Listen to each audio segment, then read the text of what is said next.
So I casted a match between these two pro gamers about a week or two ago, and if I'm being honest with you, that match was kind of boring. I mean, essentially what it came down to, right? For like the majority of 20 to 25 or so minutes, both players decided to sit back and then they clashed once. Now the final engagement was excellent. Both players really did a great job up to that point, but the thing is, that's not really the type of StarCraft that I really want to see in 2020, you know? I want to see the type of StarCraft where we have multiple engagements, where we have both players trying to strategically outsmart each other, where we have both players trying to outplay each other.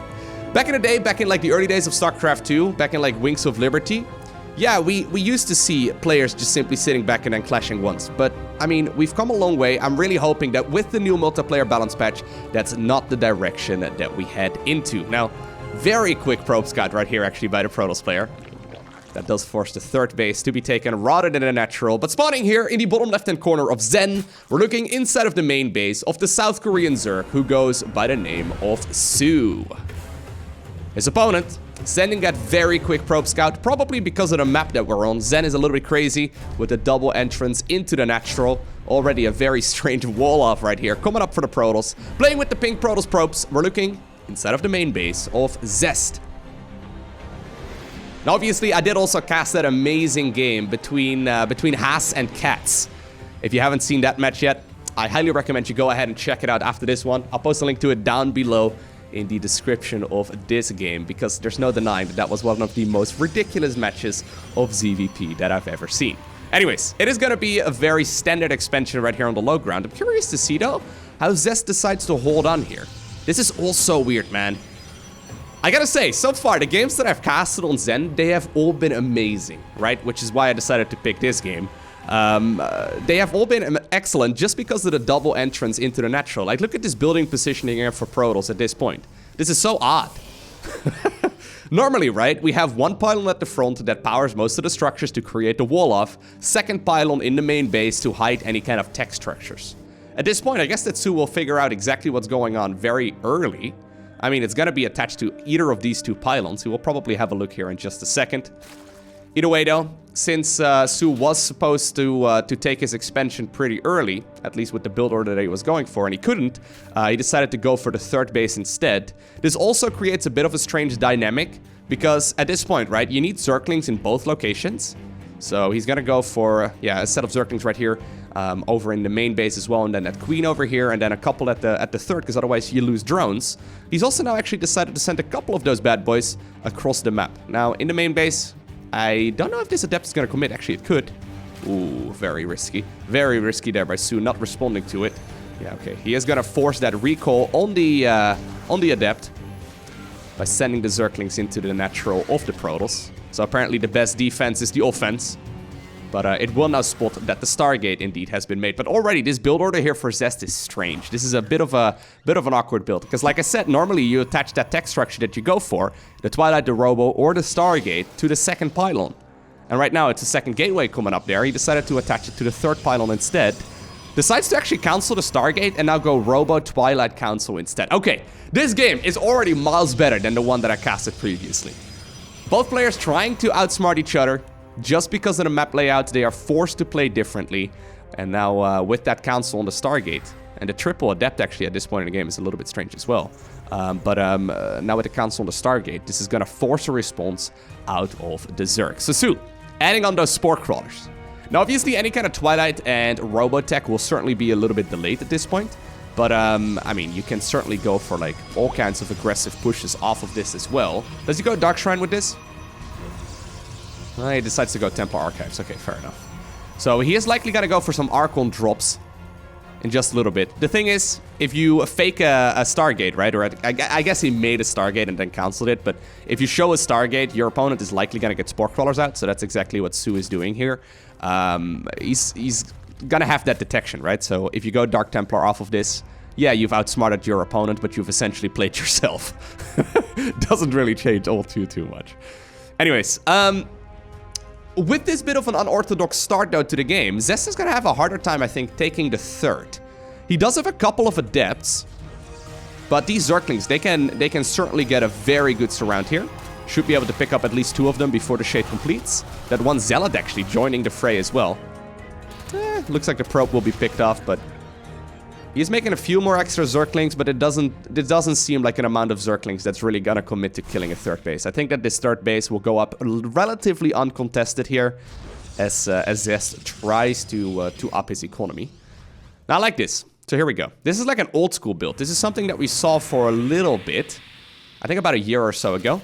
These Zerglings not right on top of them at the very start, so they're gonna damage shields a bit, but not gonna do too much. Oh. Archons are so good when it comes to killing Zerglings. It's where they shine. Small clumped up units, they will eat those for days. Now you need to be very careful. One of the Archons very low on shields.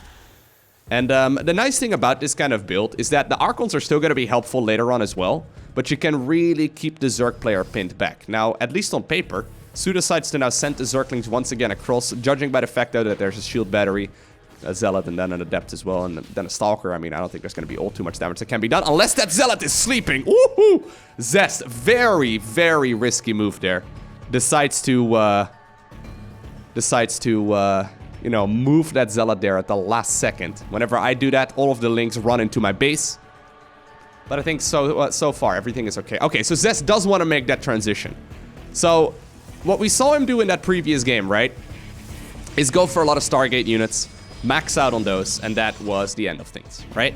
So, he decided to go for Stargate units and then sit back for the majority of the game. Looks like he wants to take a similar approach right here once again, although he starts up with triple Stargate Phoenix. Okay, triple Stargate Phoenix plus a very quick flyer upgrade. Alrighty, this is not something I've seen before. Normally double Stargate Phoenix, that's something we have very, very often. Usually that's started though off of 2 bases. Triple Stargate Phoenix is a little bit strange. In the meantime though, on the other side of the map, soO is gonna go for the Nydus Worm plus the Swarm Host combination. So Nydus Swarm Host, very powerful of course, but also very difficult to defend for the Protoss, right?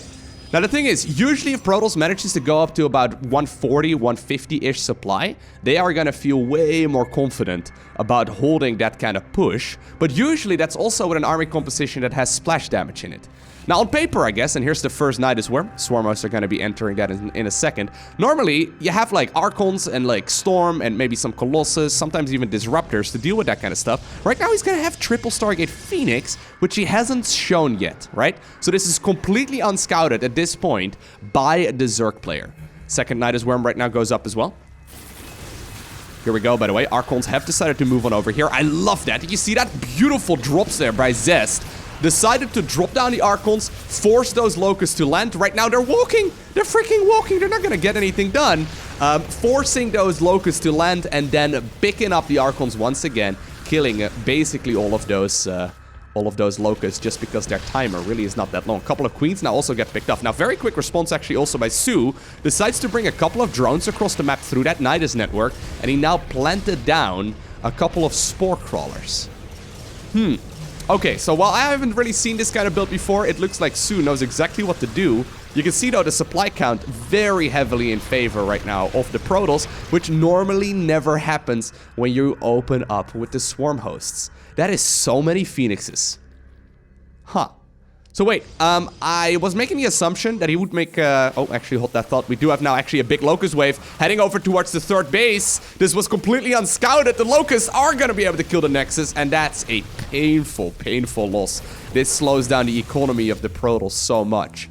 But what I was trying to say, when he first added on the Stargates, right, I really assumed, once again, here's the Nydus Whack-A-Mole, I really assumed that this was going to be a little bit more like focused around carriers and Storm and all that. Actually, losing that third base is a disaster. Yeah, he's got a decent amount of supply right now, but I mean, having these Phoenixes, it's yeah, not the best. I mean, there's a couple of Spore Crawlers over here too. You're not really going to be able to engage. And the economy right now really is nothing to write home about. These Locusts probably won't be able to deal too much damage, but it's all about keeping the Zerg player or the Protoss player busy right now, right? If you're the Zerg player, you don't really want Protoss to get their big economy out, and this is just simply keeping them contained. Now, in the meantime, at home, soO is going up towards the fourth base. He really doesn't have a lot of workers, by the way. So he actually needs to be careful that he doesn't overextend with this. Ooh, Prism goes very far forward. Looks like it will be picked off there. Luckily for him, the Archon did not load back in. Here come those Phoenixes again. Yes, there's a couple of Spore Crawlers. Yes, there's a few Queens as well, but a lot of damage can be dealt. Probe's actually now on idle over at the third base. Probably not quite paying attention to those, but at this point, this is where the Phoenixes really shine. None of these units can shoot up, and that means that every single last of these will be picked up as long as the Phoenixes have energy. Only 4 probes end up going down. Couple more Locusts actually now cross the Abyss. 8 workers going down in total. Okay, maybe 9 or 10. That's nothing all too crazy. Nydus Worm once again, though, going up inside of that main base. Stalkers will be warped in immediately. Zest should be able to prevent that one from coming up and dealing all too much damage. Once again, a couple of Swarm Hosts in the back of the main base. This will be scouted as well by Zest, who knows exactly what's going on. Does he still have energy on some of these Phoenixes?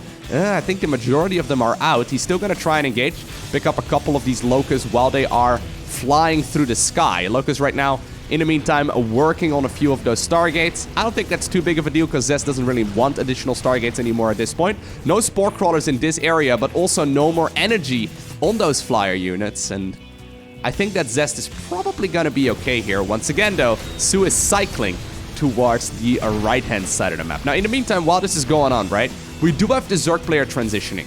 So rather than sticking around on, like, the Roach Ravager Swarm Host style for too long, and dude, the fact that, like, these Phoenixes are mostly out of energy really hurts. Ugh. He is making the transition right now towards a bunch of Infestors as well. So he's recognizing that that Zest is likely going to hold on here at some point. He's trying to make that call to switch it up a little bit. Now, if you can land, like, a Fungal Growth, actually, on all of these Phoenixes, they are very, very potent. Once again, a few of them are working on the Nexus. This time around, not enough damage coming out of there. And you know what? I like the idea of going Mass Phoenix against someone opening up Swarm Host with what did I call it? Like the Nydus Worm? But I really think the response to add on those couple of spores is really clever too. Nicely done. Once again, Nydus Worm goes up in the main base. Keep in mind, these Nydus Worms are not free. I know a lot of Protoss players think they are, but they aren't. They're pretty expensive. And another one does get killed. Okay. So, in the grand scheme of things, Zerg has actually lost more. Isn't that funny? A lot of these Protoss units are very cost efficient. It looks like Protoss is losing for like the last, I don't know, 8 minutes or so. But he's actually holding on, I think, just fine. And while he's taken a lot of damage, he hasn't been able to secure the 4th yet. The biggest loss by far was losing that 3rd, which could have been prevented, right? With a little bit better positioning, Zest could have prevented that 3rd base from going down in the first place. If that wouldn't have happened, if he wouldn't have been picked off, I really, really think he would have been in a phenomenal position. Right now, though, he's going to have to play catch-up. He's certainly not in a game-winning position here, but I don't think he's out of it yet either. Double Colossus now coming up. Okay, very nice. So, Robotics Bay is going to be the name of the game here for the Protoss player in pink. Colossi, very, very good when it comes to burning up those small light units. They're very good against the Locust Wave in particular. He doesn't seem to be aware, though, of the fact that Zerg isn't really adding on additional Swarm Hosts anymore. But the Colossus should be pretty helpful. That's a lot of Queens, by the way. How many Queens is that? So 17 Queens are available. 17 Queens and 7 Infestors. This is the kind of StarCraft I want to see, okay? This is the kind of stuff I haven't seen before. This is soO very much so thinking on his feet. I guess his thought process is that his best anti-air unit here is the Queen. Corruptors kind of suck. Hydras kind of suck. All of those units kind of suck. Queens, they are probably the best thing to make when your opponent is already so committed right here into Phoenixes. Because they're actually going to be reliable. Before the Corruptors really become useful, they need a bunch of upgrades. Upgrading them from behind when your opponent's already upgrading the Phoenixes. I mean, it's not ideal. It's probably doable if you go like double Spire, but that's such a massive investment. Making the call to go for a bunch of extra Queens there, really cool idea. Now, I don't know what these two Archons are doing. Gotta be careful. Okay, does cycle on the back once again. Nydus Worm going up in the bottom right-hand corner of the map. Top left-hand corner, by the way, now also already acquired here by the Zerg. How many Colossi are we talking right now? We're up to 3 Colossi. Okay, very cool. Don't think a lot of damage will be done here, although there are Infestors and Queens into that. That's very odd. Not something I've seen too much. Well, here we go. Zest wants to break free. I want to break free. Okay, I won't do that to you, but you were thinking it as well, right? You were thinking it as well. He will be able to break out of his natural expansion right now and maybe even secure the base here on the low ground in a little bit now that all the creep is going to be gone. And it looks like the era of Nydus Whack-A-Mole is over, okay? He's been trying to play Whack-A-Mole here with the Nydus Worms for a while. It didn't go perfectly, but he secured the 4th base, and he's actually ahead right now when it comes to the economy. Other than, of course, the fact that soO already has a bit of a bank. Actually, he's 4 workers behind, sorry. For some reason, I looked at those 2 numbers. I thought that Protoss was the one at the bottom. Okay, so what's going to be the move here? So, one of the things we've seen soO do so far in this matchup is go for his unit composition based around Corruptor, Infestor, Viper, Spore Crawler. That seems to be like his go-to build. Now, he's still being annoying here with the Nydus Worms. I mean, you can't pick up a Creep Tumor with these Phoenixes, so killing the Tumor here is going to be a little bit difficult. It looks like he wants to probably head in that direction again as well with the production here of Neural Parasites. Now, did I see that correctly? Wow, he's making an Ultralisk Cavern. Whoa. Ultralisk Cavern is weird, okay? Making it... Okay, here's the thing. I saw actually someone ask in yesterday's video, why don't players make Ultralisk Caverns anymore? The thing is, Ultralisk Caverns, I mean, they allow you to produce Ultras, obviously, which is okay, but Ultras kind of suck. Ultras really aren't that great of a unit. They are probably the weakest Zerg unit in the grand scheme of things, and while they are pretty good against, like, Terran Bio, most Terran players right now seem to favor mech, they are pretty good in, like, Zerg versus Zerg meta as well when you, like, manage to contain your opponent. Especially against Protoss, they are very, very uncommon. Just because they really just...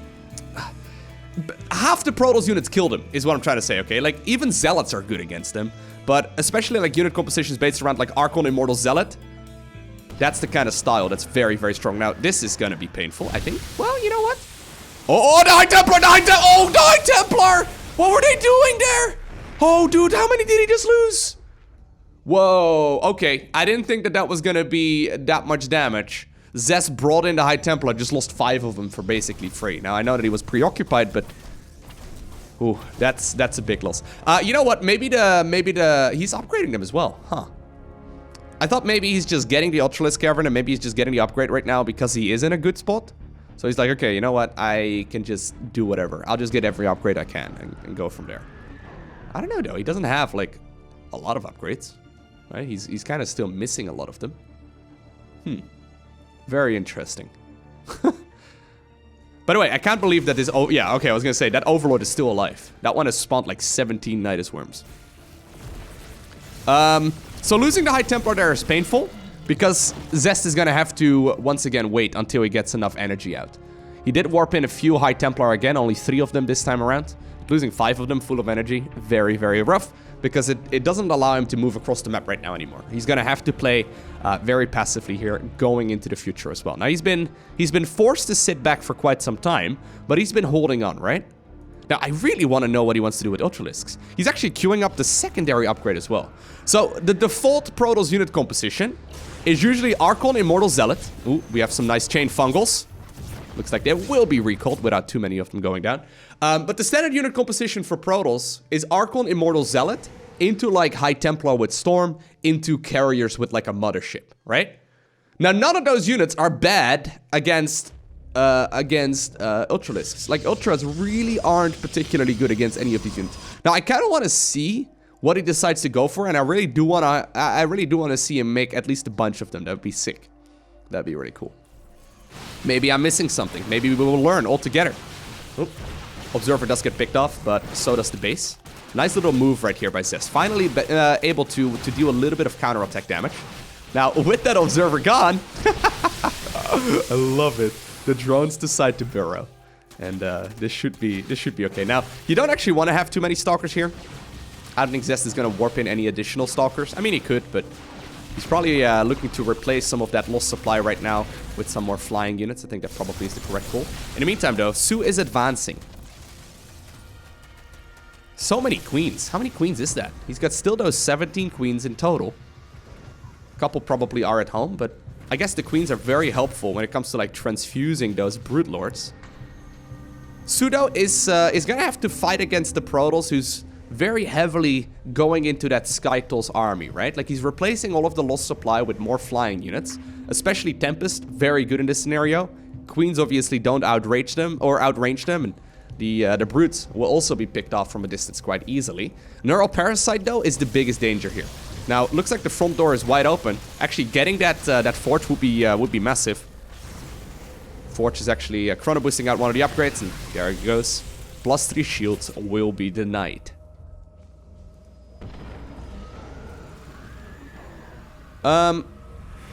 This Protoss army, though, it's very good.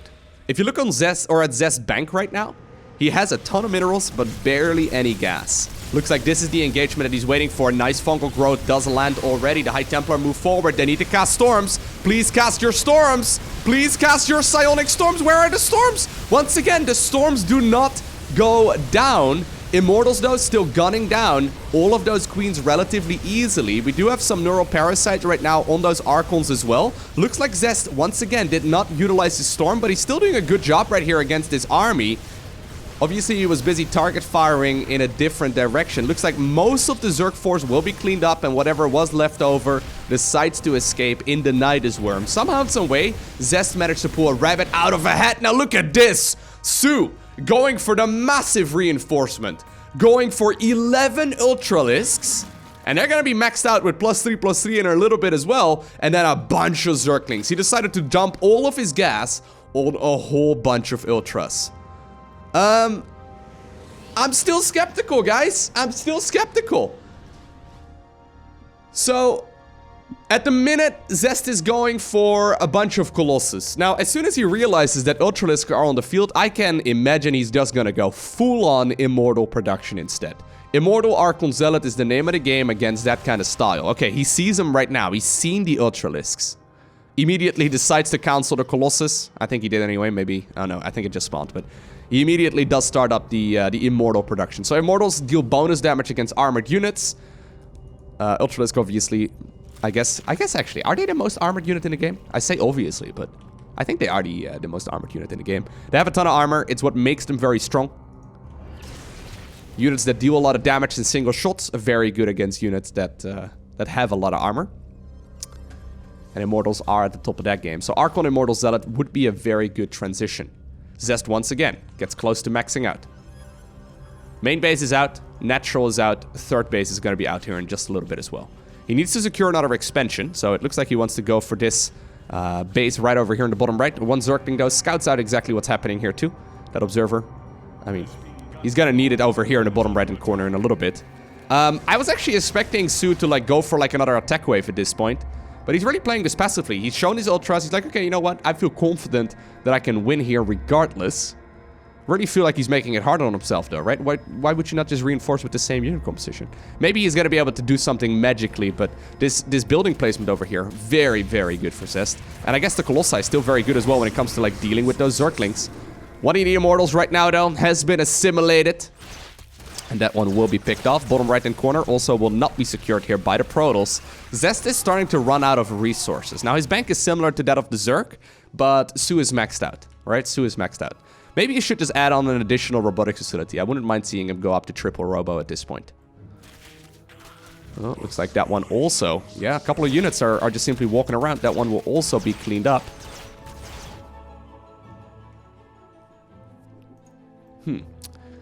I don't think he actually plans on winning with this Ultralisk ball. I think he probably wants to force a response by going for the Ultralisks and then reinforce with units that hard counter the response. So, for example, right, by going for Ultralisks, he knows he's going to be forcing out a ton of Immortals.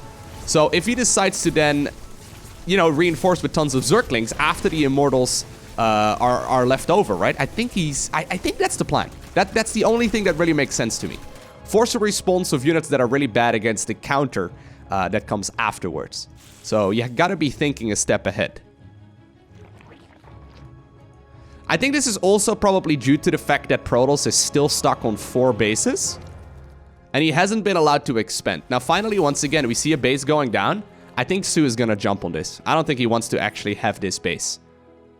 Like have this base taken, that is. Especially if the static defense goes up. I think, though, that Zest wants to defend. I think this is the engagement that we're waiting for. Here we go. Ultralisks decide to march down the ramp. We don't see these units ever in Protoss versus Zerg.